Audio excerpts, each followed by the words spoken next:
ये जो epithelial tissues हैं ये प्रोटेक्शन भी देती हैं, वेरियस जगहों पर एब्जॉर्प्शन हो गया, सिक्रीशन हो गया। इवन दो मैं अगर यहाँ पर और एक स्तर पर आगे जाके बात करूँ तो रिप्रोडक्शन तक के अंदर में इन एपिथेलियल टिश्यूज़ की हम रोल को देख पाते हैं, क्योंकि ये कार्डियक मसल हमारे हार्ट की मसल्स होती हैं, ये लगातार कॉन्ट्रैक्ट कर रही होती हैं, रिलैक्स कर रही होती हैं, तभी हमारा हार्ट यहाँ पर बीट कर रहा होता है। So hello and welcome everyone, मैं विशाल आप सभी का बहुत बहुत स्वागत करता हूँ आज के इस पॉडकास्ट सेशन में। डियर स्टूडेंट, उम्मीद करता हूँ आप सभी लोग बहुत अच्छे होंगे, सभी की सेहत बहुत अच्छी होगी और प्रिपरेशन चल रही होगी ज़बरदस्त। तो डियर स्टूडेंट, इस पॉडकास्ट सेशन में जिस चैप्टर को हम कवर करने जा रहे हैं वो क्लास 11th का चैप्टर नंबर 7 है, जो कि है स्ट्रक्चरल ऑर्गेनाइजेशन इन एनिमल्स। आपके एनसीईआरटी के रिवाइज्ड सिलेबस के अंतर्गत जो इस चैप्टर में बदलाव हुए हैं उसी को ध्यान में रखकर आज ये पॉडकास्ट सेशन में आप सभी के लिए लेकर आ रहा हूं। तो इस सेशन में हम कवर करने जा रहे हैं एनिमल टिश्यूज़ के बारे में, साथ ही साथ हम यहाँ पर फ्रॉग के बारे में भी एक्सटेंसिवली बात करेंगे। टिश्यूज़ को डिस्कस करते हुए हम टाइप ऑफ टिश्यूज़, इसके फंक्शन और इससे रिलेटेड और जो इम्पॉर्टेंट बात हैं उनको कवर करेंगे, और फ्रॉग के अंदर में हम इसकी मॉर्फोलॉजी, एनाटमी, इसके प्रोसेसेस जिसके अंतर्गत रिप्रोडक्टिव प्रोसेस भी आती है, डाइजेस्टिव सिस्टम भी आता है, इन सबको एक्सटेंसिवली कवर करने जा रहे हैं।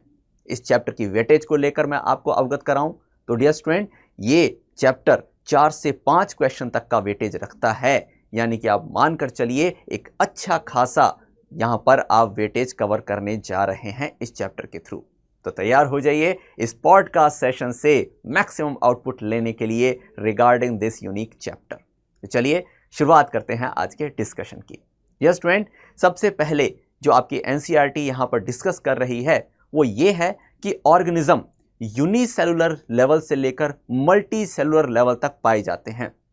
जहां यूनिसेलुलर ऑर्गेनिज्म की हम बात करें तो उसमें एक सिंगल सेल ही सभी तरह के फंक्शन परफॉर्म करती है, जिसके अंतर्गत डाइजेशन भी है, रिप्रोडक्शन भी है, और वेरियस जो एक्टिविटीज़ हैं ये उस सिंगल सेल के अंदर ही परफॉर्म हो रही होती हैं। जबकि मल्टी सेलुलर ऑर्गेनिजम्स में डेडिकेटेड ऑर्गन्स होते हैं, ऑर्गन सिस्टम्स होते हैं, जो कि पर्टिकुलर एक्टिविटी या फिर फिजियोलॉजिकल प्रोसेस को कंडक्ट करा रहे होते हैं। जहां हम ये बात करते हैं कि एक तरह की वेरियस जो सेल्स हैं ये साथ में मिलके एक्ट करती हैं एक सिमिलर मैनर में और फॉर्म करती हैं टिश्यूज़ को, यही अल्टीमेटली एक ऑर्गन को जन्म देती हैं जो कि फिजियोलॉजिकल एक्शन परफॉर्म करने के काबिल बनते हैं। तो ऐसे में टिश्यूज़ को समझने को लेकर हम एक डेफिनेशन यहाँ पर डेवलप करें तो डियर स्टूडेंट, आपकी एनसीईआरटी के अनुसार जो इसकी डेफिनेशन हमें प्रोवाइड करी गई है वो ये है कि एक ग्रुप ऑफ सेल्स होती हैं जो कि सिमिलर ओरिजिन की हैं, साथ ही साथ वे सिमिलर आप कह लीजिए फंक्शन भी परफॉर्म करती हैं एक कोलैबोरेटेड मैनर के अंदर में, तो उन्हें हम टिश्यूज़ कहते हैं। और ऐसे में बात फिर हमारी आगे बढ़ती है कि एनिमल में कितने तरह के टिश्यूज़ पाए जाते हैं। तो इसको लेकर हम ये बात करें डिटेल में तो हमें क्लियर पता चलता है कि 4 तरह के टिश्यूज़ एनिमल्स में पाए जाते हैं। अगर हम इनको नेम करें तो बात आती है एपिथेलियल टिश्यू की, मस्कुलर टिश्यू की, नर्वस टिश्यू की और कनेक्टिव टिश्यू की। अब आगे आने वाले जो हम चैप्टर के पार्ट्स में इन सभी एक एक करके टिश्यूज़ को कवर करने जा रहे हैं, उनमें हम ये देखेंगे कि क्या खासियत है इन टिश्यूज़ की और कहाँ कहाँ इनका पाया जाना हम एक रेगुलर ह्यूमन बॉडी में हम देख सकते हैं। तो चलिए सबसे पहले हम जिस टिश्यू की बात करने जा रहे हैं ये है एपिथेलियल टिश्यू। डियर स्टूडेंट, अगर मैं एक ब्रीफ नॉलेज आपको इसके फंक्शन से रिलेटेड दूं या फिर इसकी ओरिजिन से रिलेटेड दूं तो डियर स्टूडेंट, एपिथेलियल टिश्यू ना केवल एक्टोडर्मल, मीजोडर्मल बल्कि एंडोडर्मल ओरिजिन की भी हो सकती हैं। ऐसे में इसके अंदर जो एक्सेसिव वैरायटी है वही इसको काफ़ी कैपेबल बनाती है वेरियस टाइप के फंक्शन को परफॉर्म करने के लिए। ये जो एपिथेलियल टिश्यूज़ हैं ये प्रोटेक्शन भी देती हैं, वेरियस जगहों पर एब्जॉर्प्शन हो गया, सिक्रीशन हो गया। इवन दो मैं अगर यहाँ पर और एक स्तर पर आगे जाके बात करूँ तो रिप्रोडक्शन तक के अंदर में इन एपिथेलियल टिश्यूज़ की हम रोल को देख पाते हैं। तो डियर स्टूडेंट, एपिथेलियल टिश्यूज को अगर हम यहां पर डेफिनेशन वाइज समझने की कोशिश करें तो डियर स्टूडेंट, एपिथेलियल टिश्यू वे स्पेसिफिक टिश्यूज होती हैं जो कि वेरियस रीजन ऑफ बॉडी में एक लाइनिंग प्रोवाइड करती हैं, एक सरफेस प्रोवाइड करती हैं। इसी को हम और बारीकी से समझें तो कहा जा सकता है कि एपिथेलियल टिश्यू ऐसी सेल्स की लेयरिंग के रूप में एग्जिस्ट करती हैं जो कि एक साइड से तो आप कह लीजिए या तो एक्सटर्नल एनवायरनमेंट से या फिर फ्री सरफेस से एक्सपोज्ड होती हैं और दूसरी तरफ बेसमेंट मेम्ब्रेन से लिंक्ड रहती हैं। तो ऐसे में हम ये पाते हैं कि ये epithelial tissue various region of body पे हमें देखने के लिए मिल सकती हैं। हमारे वेरियस ऑर्गन्स को भी ये लाइन करती हैं।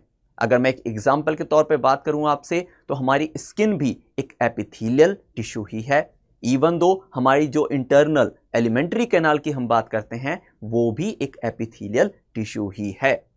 तो डियर स्टूडेंट, ऐसे में फर्दर आगे हम बात करते हैं एपिथेलियल टिश्यू की, तो इसे हम मेजर तौर पर दो कैटेगरीज में डिवाइड कर सकते हैं। एक है सिंपल एपिथेलियम, दूसरी है कंपाउंड एपिथेलियम। अगर इस सिंपल और कंपाउंड को हम सीधे तौर पर ब्रीफली समझने की कोशिश करें तो जब कभी भी एक एपिथेलियल टिश्यू सिंगल लेयर के रूप में एग्जिस्ट कर रही होती है तो इसे हम सिंपल एपिथेलियम के रूप में जानते हैं, और जहां पर ये एपिथेलियल टिश्यू मल्टीपल लेयरिंग्स के अंदर पाई जाती हैं हम इसे कंपाउंड एपिथेलियम कहते हैं। तो डियर स्टूडेंट, सिंपल एपिथेलियम के बारे में और बात करते हुए हमें पता चलता है कि यहां भी तीन तरह की स्पेसिफिक एपिथेलियम पाई जाती हैं। तो सबसे पहली यहां पर बात आती है स्क्वोमस एपिथेलियम की। डियर स्टूडेंट, इस एपिथेलियम की जो सेल्स होती हैं ये फ्लैटेंड होती हैं। ऐसे में जो इनके न्यूक्लियस होते हैं ये भी साइज के अंदर में काफ़ी छोटे रहते हैं और इनकी जो अटैचमेंट रहती है एक दूसरे से लाइन टू लाइन वो एक काफ़ी थिन लेयरिंग की फॉर्मेशन करती है। और चूंकि ये स्क्वोमस एपिथेलियम थिन लेयर की फॉर्मेशन कर रहे हैं, इससे आपको ये समझने में आसानी होगी कि स्क्वोमस एपिथेलियम की अगर हम फंक्शन की तरफ जाते हैं तो ये जहां कहीं भी डिफ्यूजन होना होता है गैसेस का या किन्हीं आप कह लीजिए एंटिटीज का ट्रांसफर होना होता है, उस रीजन के ऊपर ये एग्जिस्ट करती हैं। एग्जाम्पल के तौर पर मैं आपको बताऊं तो जो हमारी एल्वियोलर मेम्ब्रेन होती हैं जहां पर गैसियस एक्सचेंजमेंट होती है, एक्सटर्नल जो एयर है उससे हमारे ब्लड के बीच में, ऐसी जगह पर ये स्क्वोमस एपिथेलियम पाई जाती हैं। तो इसके अलावा भी और बहुत सी जगहें हैं जहां पर जो डिफ्यूजन प्रोसेस के थ्रू आप कह लीजिए विभिन्न तरह के मॉलिक्यूल्स ट्रांसफर हो रहे होते हैं, ऐसी जगहों पर स्क्वोमस एपिथेलियम पाई जाती है। फर्दर डियर स्टूडेंट, अगर हम अगली तरह की एपिथेलियम की बात करें तो ये होती है क्यूबॉइडल एपिथेलियम। इनको ये नाम दरअसल इनके शेप के कारण से मिला है, क्योंकि इन सेल की अगर हम शेप को फोकस कर रहे हैं तो ये क्यूब शेप की होती हैं। ऐसे में एक बेसमेंट मेम्ब्रेन के ऊपर ये क्यूब शेप की सेल्स एक दूसरे से पैटर्न के अंदर में एक दूसरे साथ में जुड़कर एक लेयरिंग की फॉर्मेशन करती हैं। और इन सेल्स के अगर हम फंक्शन को लेकर बात करें तो ये सिक्रेटिव नेचर की भी हो सकती हैं और अब्जॉर्प्टिव नेचर की भी हो सकती हैं। अगर हम अब्जॉर्प्शन को ही थोड़ा ज़्यादा एम्फेसिस करें तो डियर स्टूडेंट, यहाँ पर इन क्यूबॉइडल सेल्स के ऊपर में माइक्रोविलाई भी पाई जाती हैं जो कि अब्जॉर्प्शन के लिए सरफेस एरिया को इंक्रीज करने का काम करती हैं। फर्दर आगे हम यहाँ पर आगे बढ़ें तो हमारी ये क्यूबॉइडल सेल्स स्पेसिफिकली जिन जगहों पर पाई जाती है उनमें से आप कह सकते हैं कि पीसीटी ऑफ नेफ्रॉन भी एक जगह है और वेरियस जगहों पर ये पाई जाती है जहां कहीं भी एब्जॉर्प्शन या फिर कुछ सिक्रीशन करने का फंक्शन प्रीडोमिनेंटली परफॉर्म हो रहा हो। फर्दर अब जो तीसरे टाइप की यहाँ पर सेल हम डिस्कस कर रहे हैं या टिश्यू हम डिस्कस कर रहे हैं सिंपल एपिथेलियम के ही अंतर्गत, ये होती हैं कॉलुमिनर एपिथेलियम। नाम से अगर हम यहाँ पर आइडिया लगाने की कोशिश करें तो इस एपिथेलियम की सेल दरअसल सिलिंड्रिकल या सिलेंडर शेप की होती हैं। कॉलुमिनर एपिथेलियम एक कॉलम के रूप में हमें दिखाई देती हैं और यहाँ पर भी बेसमेंट मेम्ब्रेन के ऊपर में एक रेगुलर आप कह लीजिए अरेंजमेंट्स में ये सेल्स देखने के लिए मिलती हैं और इनका न्यूक्लियस जो है ये यहाँ पर इनके आप कह लीजिए कि बेस की तरफ में पाया जाता है।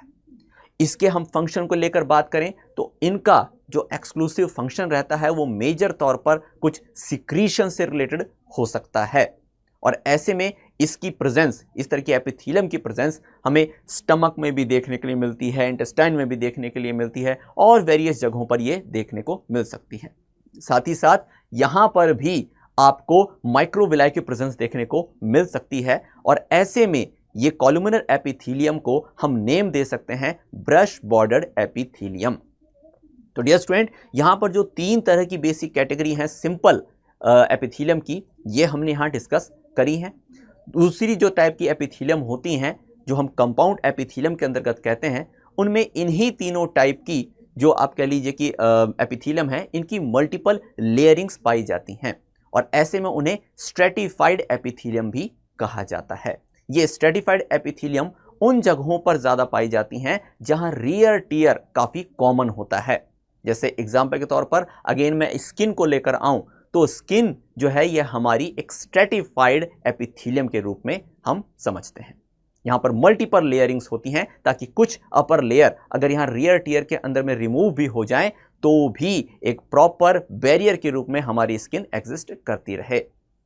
ऐसे में हम बकल कैविटी की भी बात करें, ठीक है, तो और भी सर्टेन रीजन ऐसे हैं जहां रियर टियर काफ़ी ज़्यादा होता है और वहां पर ये स्ट्रेटिफाइड एपिथेलियम्स पाई जाती हैं। तो डियर स्टूडेंट, यहां पर हमने एपिथेलियल टिश्यू को समझने की कोशिश करी है, लेकिन क्या एपिथेलियल टिश्यू केवल लाइनिंग करने का ही काम करते हैं? नहीं, चूंकि हमने बात करी थी कि ये कुछ सिक्रीशन करने का भी काम कर सकते हैं, यानी कि ये ग्लैंडुलर तरीके से भी फंक्शन कर सकते हैं। तो जब कभी ये एपिथेलियम कुछ ऐसी सिक्रीशन कर रही होती हैं, इन्हें हम ग्लैंडुलर एपिथेलियम कहते हैं, और ये एक सेलुलर लेवल पर भी हो सकती हैं और मल्टीपल सेल के क्लस्टर के रूप में भी एक ग्लैंड के रूप में ये काम कर सकती हैं।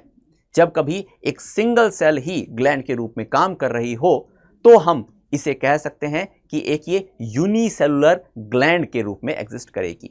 इसका एग्जाम्पल मैं आपको बताना चाहूं तो जो गॉबलेट ग्लैंड्स होती हैं जो कि स्टमक में पाई जाती हैं या वेरियस हमारे एलिमेंट्री कैनाल में पाई जाती हैं और म्यूकस सिक्रीट करती हैं, वो सिंगल सेल ही एक ग्लैंड के रूप में काम करती हैं।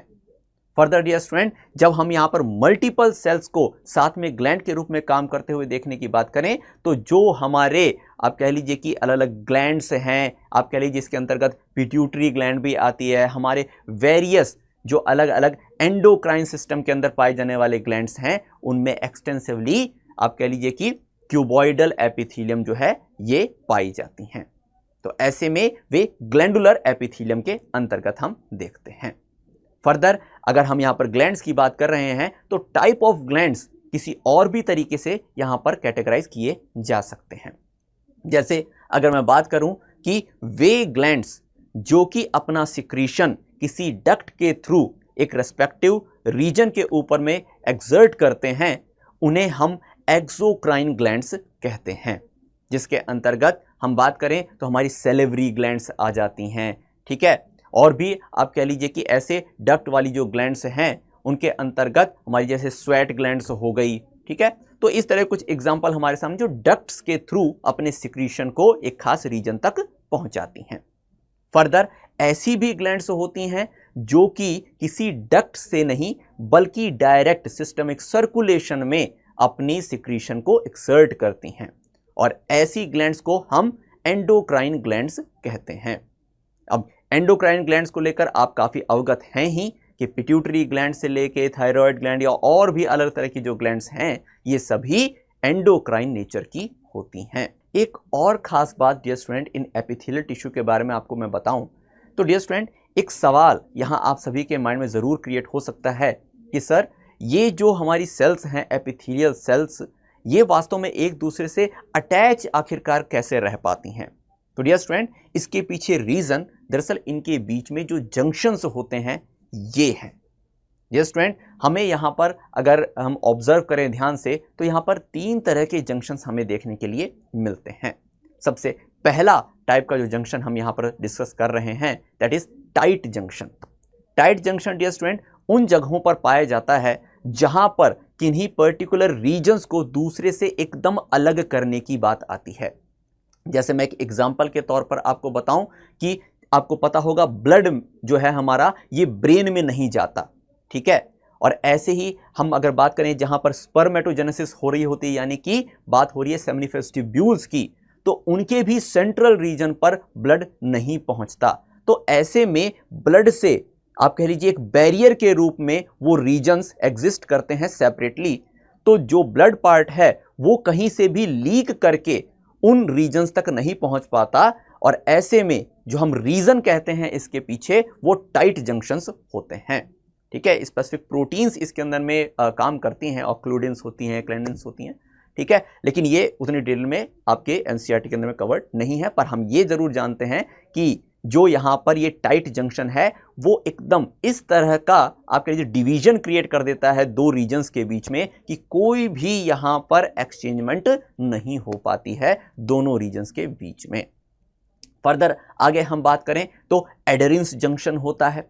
एडेरेंस जंक्शन के अंतर्गत जो सेल्स हैं वो एक दूसरे से अटैच हो जाती हैं, ठीक है, और एक लेयरिंग के रूप में एडजस्ट कर पाती हैं खुद को, ठीक है। हम अब हमारे एपिथेलियम के अंतर्गत ये देखते हैं कि जो भी ये सेल्स हैं ये एक दूसरे के साथ में मेजर तौर पर जो आप कह लीजिए जंक्शंस बनाती हैं वो एडेरेंस जंक्शन ही होता है। फर्दर एक और तरह का जंक्शन है वो होता है gap junction. Dear student, gap junction में दो सेल्स एक दूसरे से एक आप कह लीजिए कि साइटोप्लाज्मिक कनेक्शन के थ्रू अटैच रहती हैं, ठीक है। और ऐसे में हम कह सकते हैं कि ये सेल्स एक दूसरे से साइटोप्लाज्मिक रूप से कनेक्ट होने के कारण से जो कंपोनेंट्स हैं उनका एक्सचेंजमेंट भी कर सकती हैं एक दूसरे के साथ में। तो ऐसे गैप जंक्शंस जो होते हैं ये भी एग्जिस्ट करते हैं इन एपिथेलियल टिश्यूज के बीच में। तो डियर स्टूडेंट, ये तीन तरह के जंक्शन आपके एनसीईआरटी डिस्कस करती है हमारे एपिथेलियम टिश्यू के ही अंतर्गत। चलिए अब इससे आगे बढ़ते हुए बात करते हैं हमारी अगली टिश्यू की, that is connective tissue. Dear student, connective tissue के बारे में बताते हुए मैं इसके नाम पर ही थोड़ा जोर देने की कोशिश करता हूं, क्योंकि इसके नाम से ही कुछ कुछ क्लियर हो जाता है कि आखिरकार इसका फंक्शन क्या होने वाला है। तो डियर स्टूडेंट, कनेक्टिव टिश्यू आप नाम समझ पा रहे हैं, कनेक्ट करने का काम करता है। अगर इसका फंक्शन हम कह रहे हैं तो ये वेरियस ऑर्गन्स के बीच में आप या कह लीजिए कि अलग अलग रीजन ऑफ बॉडी के बीच में एक कनेक्शन एस्टेब्लिश करने की कोशिश करता है, उनको लिंक करने की कोशिश करता है।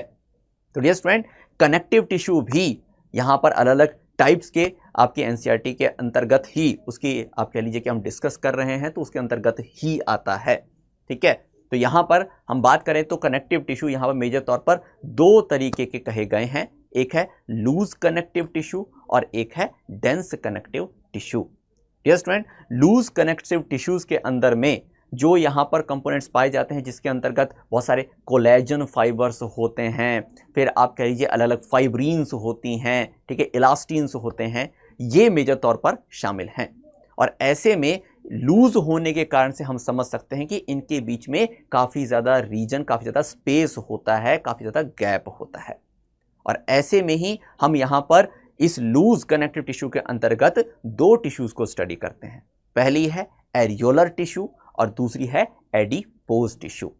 तो जैसा मैंने यहाँ पर डिस्कस किया कि एरियोलर टिश्यू के बीच में काफ़ी हद तक गैप रहता है, तो इसके अंदर जो फाइबर्स रहते हैं, ठीक है, एक दूसरे से कह लीजिए कि थोड़ी सी दूरी के ऊपर में एग्जिस्ट करते हैं, इसलिए इनमें हम कह सकते हैं काफ़ी ज़्यादा semi fluid like ground substance भी भरा होता है। इसी में हम वेरियस और भी सेल्स देख पाते हैं, मास्ट सेल्स यहाँ पर पाई जाती हैं, मैक्रोफेजेस भी यहाँ पर पाई जाती हैं। तो ऐसे में ये एरियोलर जो टिश्यू हैं एक तरीके से हम कह सकते हैं कि ये हमारी स्किन के ही बीनीथ पाए जाते हैं, ठीक है, और एक सपोर्ट देने का काम करते हैं। फर्दर जो यहाँ पर हमने सेकेंड तरह के टिश्यू को डिस्कस किया है दैट इज एडिपोज टिश्यू, ये यहाँ पर फैट्स को एक तरीके से स्टोर करने का काम करते हैं, जो इन सेल्स के अंदर में ही अगर हम बात करें तो काफ़ी एक ड्रॉपलेट के रूप में एग्जिस्ट करते हैं, रिजर्व फॉर्म ऑफ एनर्जी के रूप में काम करते हैं। और इनकी भी अगर हम पोजीशनिंग की बात करते हैं तो ये सब क्यूटेनस लेवल के ऊपर में यानी स्किन के बीनीथ ही पाए जाते हैं। तो डियर स्टूडेंट, यहाँ लूज कनेक्टिव टिश्यूज को समझने के बाद हम आगे बढ़ते हैं और बात करते हैं डेंस कनेक्टिव टिश्यू की। Dear student, dense connective tissue में भी अगर हम यहाँ पर बात करें तो यहाँ जो फाइबर्स रहते हैं इनके बीच में जो गैप है वो काफ़ी कम होता है, ऐसे में हम ये पाते हैं कि जो भी कंपोनेंट्स इसके डेंस कनेक्टिव टिश्यू के होते हैं वे काफ़ी ज़्यादा एक दूसरे से पास में क्लोजली इंटैक्ट रहते हैं, ठीक है। और ऐसे में जो इसकी टाइप्स हम यहाँ पर डिस्कस कर रहे हैं उसमें भी हमें इसका प्रभाव देखने के लिए मिलता है। इसमें से जो सबसे पहली टाइप हम डिस्कस कर रहे हैं वो होती हैं रेगुलर डेंस कनेक्टिव टिश्यू। इसमें जो फाइबर्स होते हैं ये एकदम एक रो के अंदर में अरेंज्ड रहते हैं और कंपैक्टली एक दूसरे से पैक्ड रहते हैं। और फर्दर हम यहां पर जो दूसरे तरह की टिश्यू पाई जाती है जो कि है इर्रेगुलर डेंस कनेक्टिव टिश्यू, उसके अंतर्गत जो फाइबर्स रहते हैं ये इर्रेगुलर मैनर के अंदर में अरेंज्ड रहते हैं।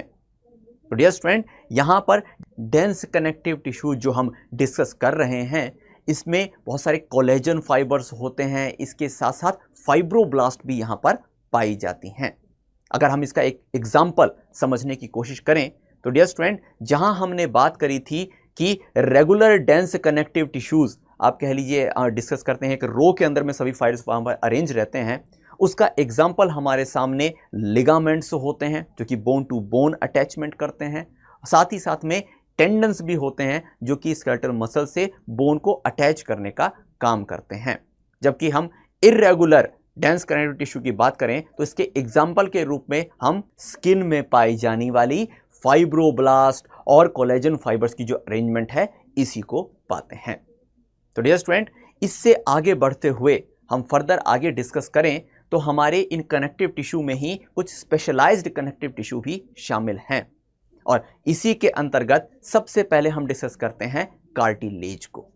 डियर स्टूडेंट, कार्टिलेज को डियर स्टूडेंट हम सॉफ्ट स्केलेटल टिश्यू के अंतर्गत रखते हैं।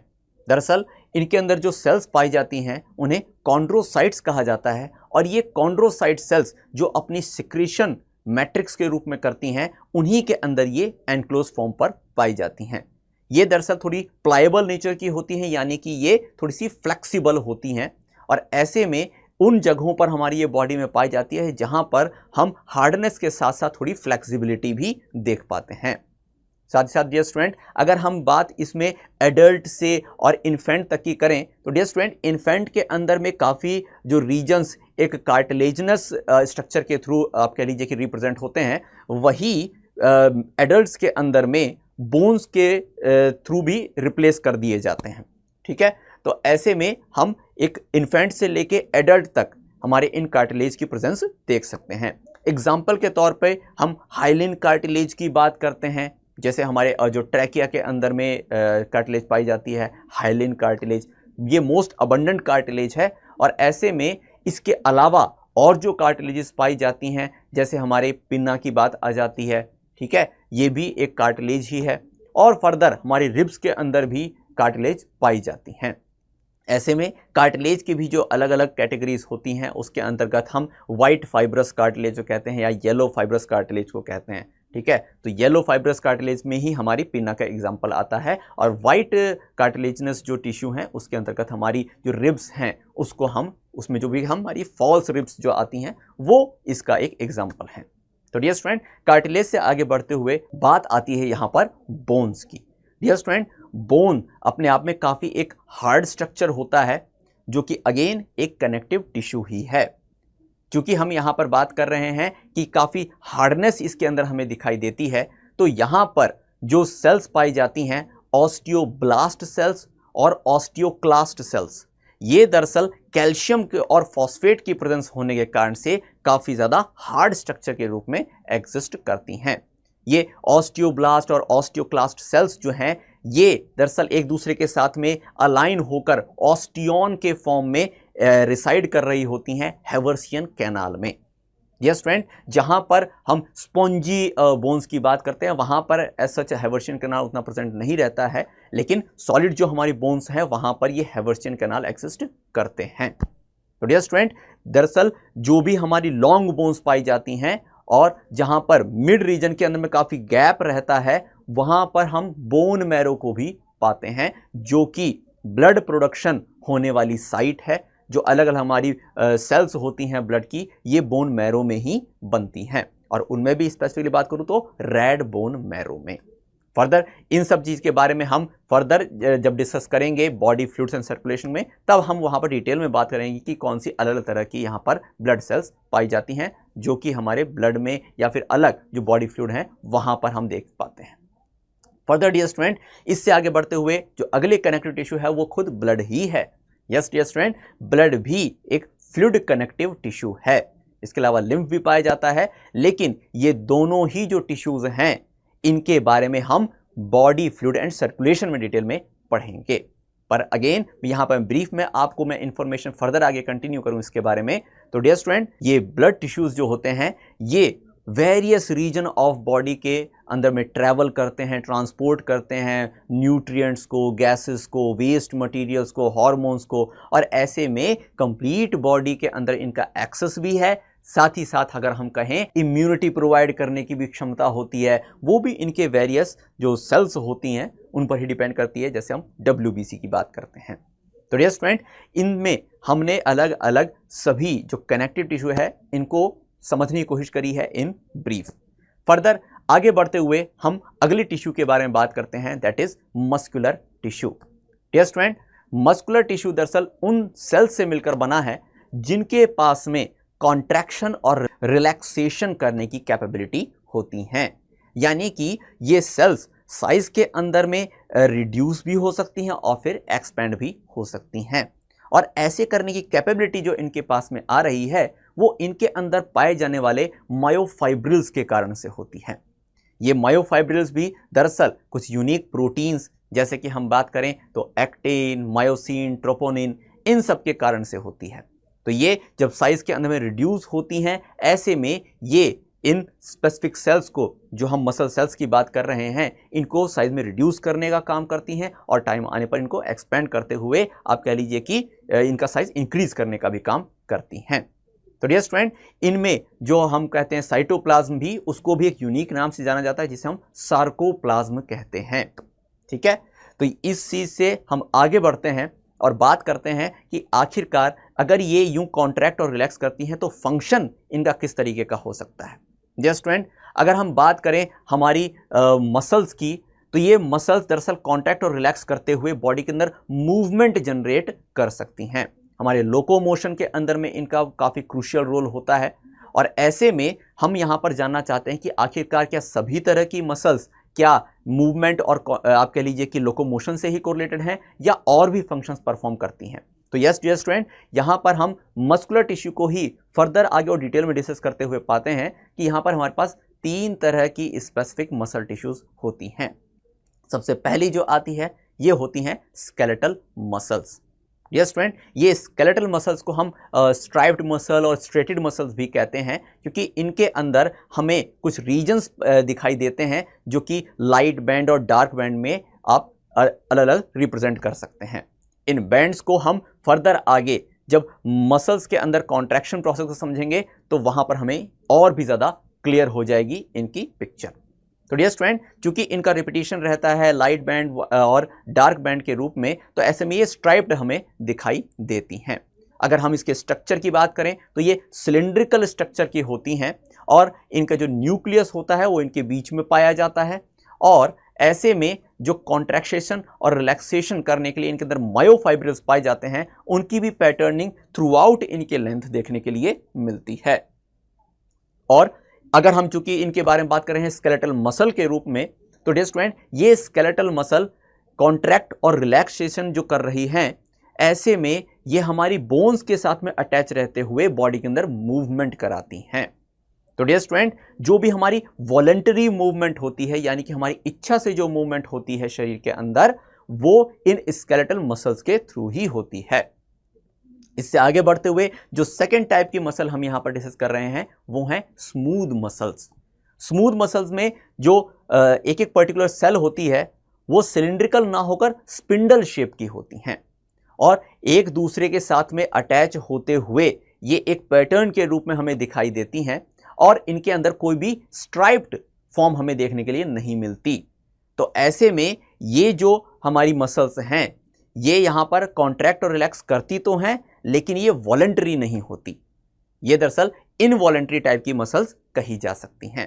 हमारी जो आप कह लीजिए इंटरनल हमारी एलिमेंट्री कैनाल है, उसके भी वेरियस पोर्शन जो हैं वो अपने आप ही इनवॉलेंटरी तरीके से मूव कर रहे होते हैं, कॉन्ट्रैक्शन कर रहे होते हैं, रिलैक्सेशन कर रहे होते हैं। जैसे हम पेरिस्टल्सिस मूवमेंट की अगर बात करें तो वो भी स्मूथ मसल के कारण से ही होती है। डियर स्टूडेंट, स्मूथ मसल से अब आगे बढ़ते हुए जो तीसरी तरह की मसल पाई जाती है कार्डियक मसल, उसके बारे में हम बात करें तो डियर स्टूडेंट ये कार्डियक मसल आप कह लीजिए कि कंटिन्यूअस रहती हैं एक दूसरे के साथ में, क्योंकि इनके बीच में इंटरकैलेटेड डिस्क्स पाई जाती हैं। इंटरकैलेटेड डिस्क जो हैं ये दरअसल कॉन्टिन्यूटी देती हैं दो कार्डियक मसल की सेल्स को, और ऐसे में उनका जो साइटोप्लाज्म है वो एक दूसरे से कनेक्टेड रहता है, और ऐसे में ही जो इनकी कंडीशन रहती है इसे सिंसीशियल कंडीशन भी कह दिया जाता है। यानी कि एक ही सेल जहां पर मल्टीपल न्यूक्लियस एग्जिस्ट कर रहे हों। तो हमारी कार्डियक मसल जो है वो इस तरह की यूनिक मसल है, और ऐसे में यहां पर अगर हम पैटर्निंग की बात करें तो वहां भी हमें स्ट्रिप्ड फॉर्म की पैटर्निंग देखने के लिए मिलती है, जैसे हमने स्केलेटल मसल में देखी थी। और ये मसल कभी भी फटीग में नहीं आती, कंटिन्यूअसली आप कह लीजिए काम कर रही होती हैं, क्योंकि ये कार्डियक मसल हमारे हार्ट की मसल्स होती हैं। ये लगातार कॉन्ट्रैक्ट कर रही होती हैं, रिलैक्स कर रही होती हैं, तभी हमारा हार्ट यहाँ पर बीट कर रहा होता है। तो डियर स्टूडेंट, ये सारी बातें जो हमने मसल टिश्यू के बारे में करी हैं, आई होप आपको ये ब्रीफ तरीके से समझ में आ गई होगी। फर्दर आगे बढ़ते हैं और हमारी जो लास्ट तरह की टिश्यू है दैट इज नर्वस टिश्यू, उसके बारे में बात करते हैं। तो डियर स्टूडेंट, नर्वस टिश्यू जो है हमारी, ये जिस यूनिट जिन सेल से बनी होती है इन्हें न्यूरॉन्स कहा जाता है। यानी हम कह सकते हैं कि ये न्यूरॉन्स नर्वस टिश्यूज की जो यूनिट होती हैं उनके रूप में काम करते हैं। अब जो न्यूरॉन्स हैं, अगर हम इनके स्ट्रक्चर की बात करते हैं तो डियर स्टूडेंट, न्यूरॉन्स में जो मेन बॉडी होती है उसे सोमा कहा जाता है या साइटोन कहा जाता है। इन्हीं बॉडी से अराइज होने वाली प्रोसेसेस को हम यहां पर फर्दर दो नामों से जानते हैं। या तो हम उन्हें डेंड्राइट्स कहते हैं जो कि मल्टीपल अराइज होते हैं एक न्यूरॉन से, और दूसरी तरफ एक सिंगल एक एलोंगेटेड प्रोसेस भी होती है जिसे हम एक्सॉन कहते हैं। ये न्यूरॉन्स जो होते हैं डियर स्टूडेंट, इनका काम न्यूरल कोऑर्डिनेशन स्थापित करना होता है थ्रू आउट द बॉडी। यानी कि हमारी बॉडी के अंदर जो न्यूरल कोऑर्डिनेशन डेवलप होता है वो इन न्यूरल टिश्यू से कारण से या नर्वस टिश्यू के कारण से ही होता है। हमारे ब्रेन से लेकर हमारे स्पाइनल कॉर्ड तक की बात करें तो वहाँ पर भी नर्वस सिस्टम एग्जिस्ट करती है, जिसे हम सेंट्रल नर्वस सिस्टम के रूप में जानते हैं। और इनसे अराइज होने वाली जो पेरिफेरल नर्वस सिस्टम होती हैं वो हमारी थ्रू आउट बॉडी एक्सटेंड रहती हैं, और वहाँ से इंफॉर्मेशन लेना और पर्टिकुलर इंफॉर्मेशन पहुँचाना, ये दोनों तरह के फंक्शन परफॉर्म करती हैं। तो डियर स्टूडेंट, यहाँ तक हमने हमारी जो चारों तरह के टिश्यूज़ हैं उनको यहाँ पर ब्रीफली एक्सप्लेन किया है, और आई होप यहाँ तक की चीज़ें आपको अच्छे से क्लियर हो गई हैं। फर्दर डियर स्टूडेंट, आगे बढ़ते हुए ऑर्गन और ऑर्गन सिस्टम के अंतर्गत हम यहाँ पर बात करने जा रहे हैं फ्रॉग के बारे में, क्योंकि आपकी एनसीईआरटी में टिश्यूज़ के बाद में जिस पोर्शन के बारे में रेफर किया गया है वो फ्रॉग के बारे में है। तो डियर स्टूडेंट, फ्रॉग के बारे में हम यहाँ पर इसकी एनाटॉमी की भी बात करेंगे, मॉर्फोलॉजी की भी बात करेंगे, और इसके फिजियोलॉजिकल आप कह लीजिए परफॉर्मेंस को लेकर हम यहाँ पर बात करेंगे, इसके डाइजेस्टिव सिस्टम की, इसके रिप्रोडक्टिव सिस्टम की, और इससे रिलेटेड जो भी इंपॉर्टेंट पॉइंट्स हैं हमारे नीट पर्सपेक्टिव से उसे कवर करते हुए चलेंगे। तो डियर स्टूडेंट, सबसे पहले हम बात करें तो फ्रॉग के बारे में आप जानते ही हैं कि फ्रॉग एक एम्फीबियन ऑर्गेनिज्म है, यानी कि ये वाटर में और टेरेस्ट्रियल रीजन दोनों जगहों पर रह सकता है। अगर हम इसके साइंटिफिक नेम की बात करते हैं तो राना टिग्रीना इसे कहा जाता है। और हम जब इसके बारे में, इसकी मॉर्फोलॉजी के बारे में फर्दर और जानने की कोशिश करते हैं तो डियर स्टूडेंट, सबसे पहली बात जो हमें यहाँ पर ध्यान रखनी है कि ये फ्रॉग एक पोइकिलोथर्मल ऑर्गेनिज्म भी है, यानी कि कोल्ड ब्लडेड ऑर्गेनिज्म। जब हम लोग आगे एनिमल किंगडम की भी बात करेंगे तो वहाँ भी हम इस चीज़ को डिस्कस करते हैं कि कोल्ड ब्लडेड जो ऑर्गेनिज्म होते हैं इनके अंदर बॉडी टेम्परेचर जो है ये अपने आप से ही कह लीजिए कि हीट जनरेट करके चेंज नहीं होता, बल्कि एक्सटर्नल एनवायरनमेंट पर ये डिपेंड करता है। तो उन्हें ही कोल्ड ब्लडेड ऑर्गेनिज्म कह दिया जाता है, एम्फीबियंस भी आते हैं इसमें, रेप्टाइल्स भी इसी के अंतर्गत आते हैं, और फिशेस के अंदर भी अगर हम बात करें तो वहां पर भी ये पॉइकिलोथर्मल कंडीशन ही देखने के लिए मिलती है। जब हम इससे आगे एव्स और मैमेलियंस की तरफ में जाते हैं, वहां पर जाकर हमें आप कह लीजिए कि वार्म ब्लडेड ऑर्गेनिजम्स देखने के लिए मिलते हैं। तो डियर स्टूडेंट, पॉइकिलोथर्मल होने के कारण से ये फ्रॉग भी जो होते हैं ये एक्सटर्नल एनवायरनमेंट, जैसे अगर हम बात करें तो सनलाइट जो है उसी से एनर्जाइज होते हैं, यानी कि उनके बॉडी के अंदर अगर टेम्परेचर हाई होता है या वार्मथ आती है तो वो एक्सटर्नल एनवायरनमेंट के ही टेम्परेचर पर डिपेंड करती है। चलिए इससे आगे बढ़ते हैं और बात करते हैं इसके कुछ और कैरेक्टरिस्टिक के बारे में। तो डियर स्टूडेंट, यहां हमें पता चलता है कि फ्रॉग्स के अंदर दरअसल अपने बॉडी कलर को चेंज करने की भी कैपेसिटी देखने को मिल सकती है। ऐसे हम यहां पर पाते हैं कि कुछ स्पेसिफिक जो स्पीशीज हैं फ्रॉग की, वो ये काम करने में सक्षम होती हैं और एक कैमोफ्लाज डेवलप करते हैं खुद को प्रीडेटर से बचाने के लिए। इस फिनोमिना को मिमिक्री कहा जाता है। साथ ही साथ डियर स्टूडेंट, ये फ्रॉग ना तो बहुत हार्श वार्मथ कंडीशन या फिर आप कह लीजिए हाई टेम्परेचर पर नॉर्मली रह पाते हैं, ना ही बहुत ज़्यादा लो टेम्परेचर के ऊपर में आसानी से रह पाते हैं। ऐसे में जब टेम्परेचर बहुत ज़्यादा हाई रहता है, सीवियर समर की कंडीशन रहती है, ऐसे में ये एस्टिवेशन में चले जाते हैं। एस्टिवेशन का मतलब समर स्लीप से है। ये अपने आप को उस समय डोरमेंट रखते हुए फर्दर आगे जब रेनी सीजन आता है उसका वेट करते हैं। फर्दर जब हम यहां पर बात कर रहे हो लो टेम्परेचर की, उस वक्त भी फ्रॉग अपने आप को एक स्लीप की पोजीशन में लेकर चला जाता है, जिसे हाइबरनेशन कहा जाता है। तो ऐसे में जहां पर टेम्परेचर समर के दौरान काफी ज्यादा है तो भी फ्रॉग यहां पर अपनी स्लीप में होता है, और जहां पर बहुत ज्यादा लो टेम्परेचर होता है ठंड के समय में, उस दौरान भी फ्रॉग स्लीप में होता है। तो इनको लेकर जो टर्मिनोलॉजीज हैं वो मैंने आपको यहां पर क्लियर कर दी हैं। फर्दर आगे बात करते हैं डियर स्टूडेंट इसकी मॉर्फोलॉजी की, और समझते हैं कि आखिरकार जो फ्रॉग है उसके मॉर्फोलॉजिकल कैरेक्टर्स कैसे कैसे हैं। तो डियर स्टूडेंट, इसके बॉडी कैरेक्टरिस्टिक के बारे में बात करते हुए हम ये बात समझ पाते हैं कि फ्रॉग का जो डॉर्सल रीजन होता है, इस पर कलरेशन को हम देखें तो ये ऑलिव ग्रीन कलर का होता है, जिसके ऊपर में इर्रेगुलर स्पॉट्स देखने के लिए मिलते हैं। जबकि वेंट्रल साइड को हम देखें तो ये पेल येलो कलर की होती है। साथ ही साथ हम ये बात भी समझते हैं कि जो इसकी स्किन है ये मॉइस्टन रहती है, और ऐसे में फ्रॉग जो है ये कोई वाटर ड्रिंक नहीं करता। दरअसल जो भी इसकी एक्सचेंजमेंट होनी होती है ये इसके स्किन के थ्रू ही होती है। फर्दर डियर स्टूडेंट, अगर हम इसके और कैरेक्टरिस्टिक की बात करें, इसकी बॉडी हेड और ट्रंक में डिवाइडेड रहती है, यानी कि इसकी बॉडी में नेक और टेल रीजन नहीं पाए जाते।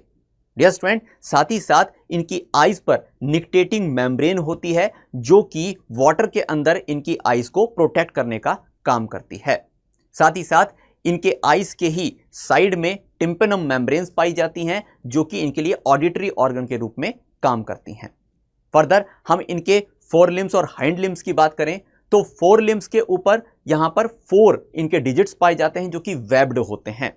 इनके ये लिम्स इन्हें स्विम करने में, फिर वॉक करने में, लीप करने में और साथ साथ ब्यूरो करने में भी हेल्प करते हैं। हाइंड लिम्ब में अगर हम डिस्कस करें तो यहां पर मसल्स काफी ज्यादा होती हैं और ये फोर लिम्ब के मुकाबले काफी मजबूत भी होती हैं। यहां पर 5 डिजिट्स होती हैं और ये भी वेब्ड होती हैं। ऐसे में ये इन्हें लीप करने के अंदर में काफी मददगार होती हैं, क्योंकि इनके अंदर में मसल्स काफी स्ट्रांग है, इनको लीप करने में ये हेल्पफुल रहती हैं। फर्दर आगे हम बात करें तो डियर स्टूडेंट, यहां पर मेल और फीमेल के बीच में डाइमॉर्फिज्म रहता है, यानी कि दोनों को हम अलग अलग पहचान सकते हैं।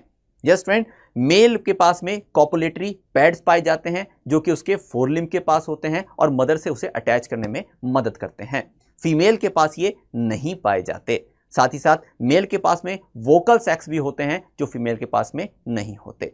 तो डियर स्टूडेंट, ये इनके हो गए मॉर्फोलॉजिकल डिस्टिंक्शन कैरेक्टर्स। अब डियर स्टूडेंट, फ्रॉग की एनाटॉमी को डिस्कस करते हुए हम सबसे पहले इसके डाइजेस्टिव सिस्टम की बात करते हैं। तो डियर स्टूडेंट, इसके डाइजेस्टिव सिस्टम पर हम फोकस करें तो यहां एलिमेंट्री कैनाल के साथ साथ डाइजेस्टिव ग्लैंड्स शामिल हैं। सबसे पहले जो एंटीरियर मोस्ट रीजन होता है इसका माउथ, और उसके बाद फेरिंग्स आता है। फर्दर आगे ईसोफेगस से होकर स्टमक तक की पोजीशन को हम देखते हैं। डियर स्टूडेंट, यहां स्टमक भी दो पार्ट्स के अंदर में डिवाइडेड है। पहला है यहां पर कार्डियक स्टमक और दूसरा है पाइलोरिक स्टमक।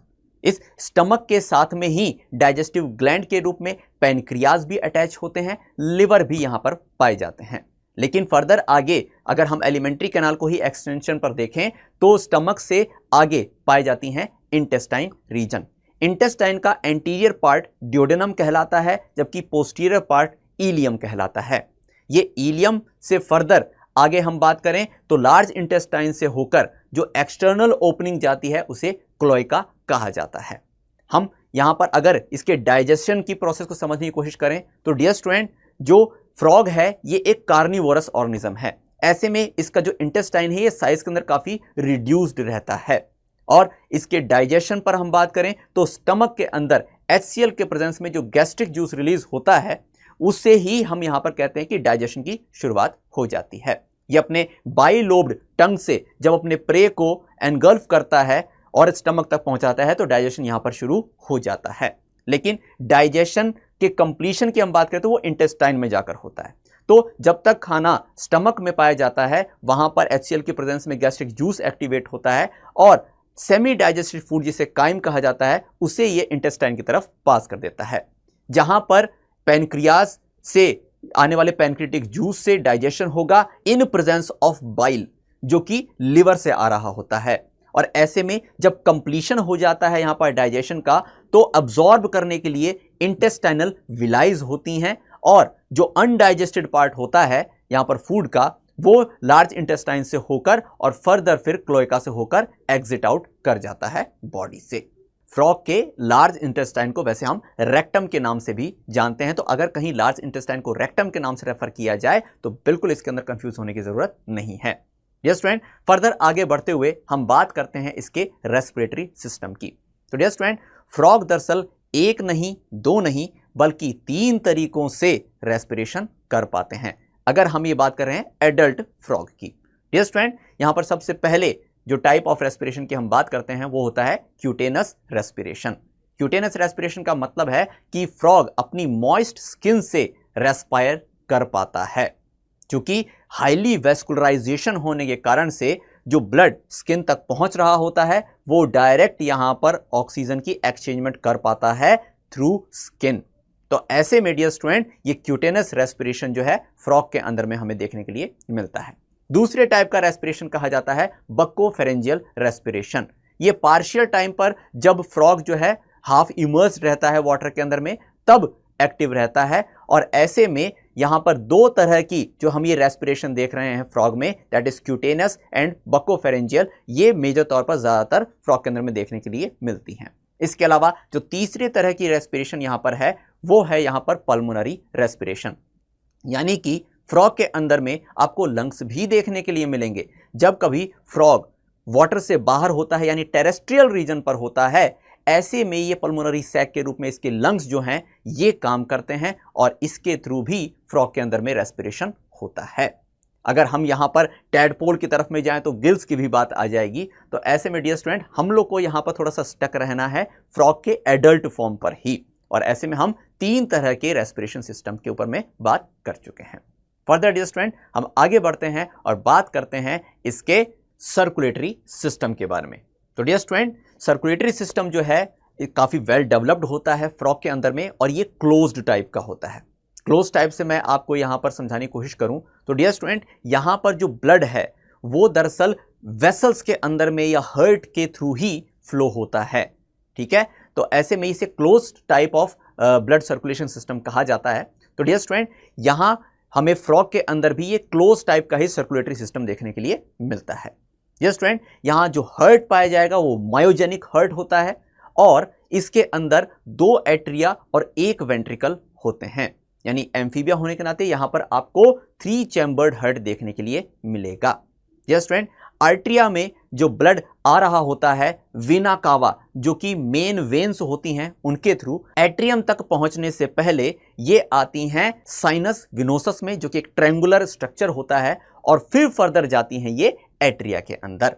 जबकि वेंट्रिकल से जब आर्टरीज के थ्रू आप कह लीजिए ब्लड जाना होता है बॉडी के अंदर में, तो ये जा रही होती हैं थ्रू ट्रंकस आर्टरियोसस, जो कि हिस्सा है कॉनस आर्टरियोसस का।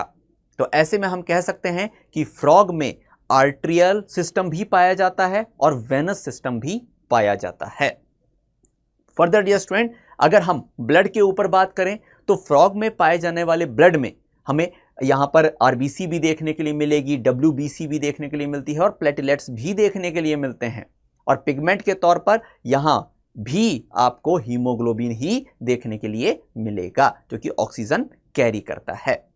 फर्दर डियर स्टूडेंट, इसमें हम आगे और बात करें, एक और स्पेसिफिक तरह का यहां पर सिस्टम पाया जाता है जिसे कहा जाता है पोर्टल सिस्टम। ये एग्जिस्ट करता है लिवर और इंटेस्टाइन के बीच में। डियर स्टूडेंट, पोर्टल सिस्टम को मैं तो आपके लिए थोड़ा सा क्लियर करूं तो इससे आप ऐसे समझ सकते हैं, जब डियर स्टूडेंट किसी टिश्यू से ब्लड आप कह लीजिए कि ऑक्सीजनेशन के लिए जा रहा होता है, तो हार्ट से होकर ही वो रेस्पेक्टिव पार्ट तक पहुंचता है जहां पर इसका ऑक्सीजनेशन होना है, और फिर दोबारा हार्ट से ही होकर ये दोबारा से टिश्यूज के पास में जाएगा। लेकिन जब कभी एक टिश्यू से जो ब्लड है, वेनस ब्लड है, वो हार्ट में जाने से पहले किसी और टिश्यू या ऑर्गन से होकर जाए, तो ऐसे में उन दो ऑर्गन्स के बीच में एक पोर्टल सिस्टम कहा जाता है। तो यानी कि हम कह सकते हैं जैसे इंटेस्टाइन से डायरेक्ट ब्लड जो है वो हार्ट तक जाने से पहले लीवर के पास से होकर जाता है, तो ऐसे में लिवर और इंटेस्टाइन के बीच में ये हिपैटिक पोर्टल सिस्टम यहां एग्जिस्ट करता है। तो डियर स्टूडेंट, आई होप ये पोर्टल सिस्टम वाली जो बात है ये आपको समझ में आ गई है। ब्लड का अगर हम यहां पर फंक्शन को लेकर बात करें तो न्यूट्रिशन को, हार्मोन्स को ये बॉडी के अंदर में थ्रू आउट पहुंचाना, एक्सक्रीटरी जो प्रोडक्ट्स हैं उनको मूव कराना, ये यहां पर ब्लड का फंक्शन होता है फ्रॉग में भी। अब डियर स्टूडेंट्स, हम बात करते हैं फ्रॉग के एक्सक्रीटरी सिस्टम के बारे में। डियर स्टूडेंट, फ्रॉग जो है ये यूरियोटिलिक होता है, यानी यूरिया एक्सक्रीट करता है। और जो ऑर्गन्स इसमें शामिल हैं, इसमें हम किडनी को पाते हैं, यूरेटर, यूरिनरी ब्लैडर और क्लोएका।